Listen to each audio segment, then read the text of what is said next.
There's a reason Australia loves Israel as a state, not the people. I feel like, we've got a lot in common. Both countries are very young. Australia's only a couple hundred years old. Israel, 76 years old. Very young, 76. There are people that have lived in Israel longer than Israel has lived in Palestine. Well, that is very young.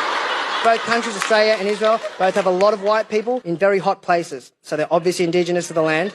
And both countries, Australia and Israel, were formed off the back of some pretty genocidal mantras. Australia started off the back of terra nullius, which means nobody's land. Israel, a land without a people, for a people without a land. So both countries, colonizers just rocked up and like, oh, well, there's nobody here. There's absolutely nobody here. And then they proceeded to kill absolutely nobody and steal their land and start their countries. That's another similarity. And also both countries, Australia, Israel, wouldn't exist if it wasn't for the British. Before the British came to Palestine in 1917, who was there? Just Palestinians, Muslims, Christians, Jews, just all hanging out, eating hummus and couscous or whatever. And then the British rocked up, just took over the place, and they renamed it British Mandate Palestine, which sounds like something Elon Musk would name his kid. And the locals were furious. They were like, hey, Britain, you can't just keep taking over countries, all right? British were like, don't worry about it. We've got a plan. And they were like, what's your plan? They put out a letter. There's a letter called the Balfour Declaration, which the British government sent to an investment banker named Lord Rothschild. And they said, in this letter, we commit to creating a homeland for the Jewish people. The Palestinians are like, oh, sick. Where are you going to do that? And they're like,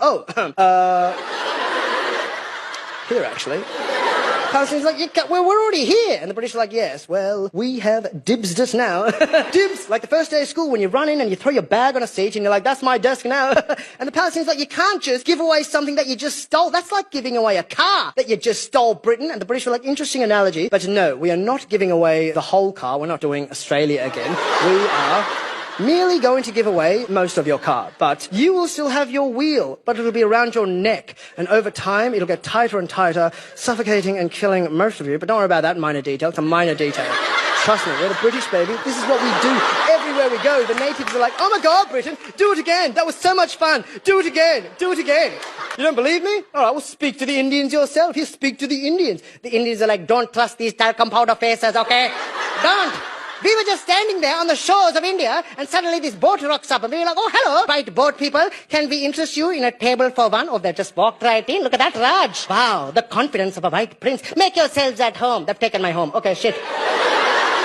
What are they doing to the place? Okay. 200 years later, they're like, it's getting a bit late, and we are a bit hungry, but you have sent all of our food to England. The British were like, don't worry, we're going to leave. And they left. They cut up the country before they left, killed like 500,000 people instantly, displaced 1.5 million people, drained India of $1 trillion, which now makes it impossible for India to ever come out of poverty. And they left. Bloody hell. All right, fast forward. 1947, the British announced they're leaving India, and they leave. A couple months later, they announced they're going to leave Palestine, and a couple months later, they leave, and then they hand it over to a group of Israeli militias and the UN, who then eventually cut up Palestine, create Israel at the expense of 750,000 Palestinians being violently expelled from their land, ethnically cleansed. 530 villages were razed to the ground. It's called the Nakba for Palestinians, which means the catastrophe. And now Israel occupies 78% of original Palestine, the only country in the world with no actual boundaries, because it just keeps expanding. All because of the British. They gave away something that they stole.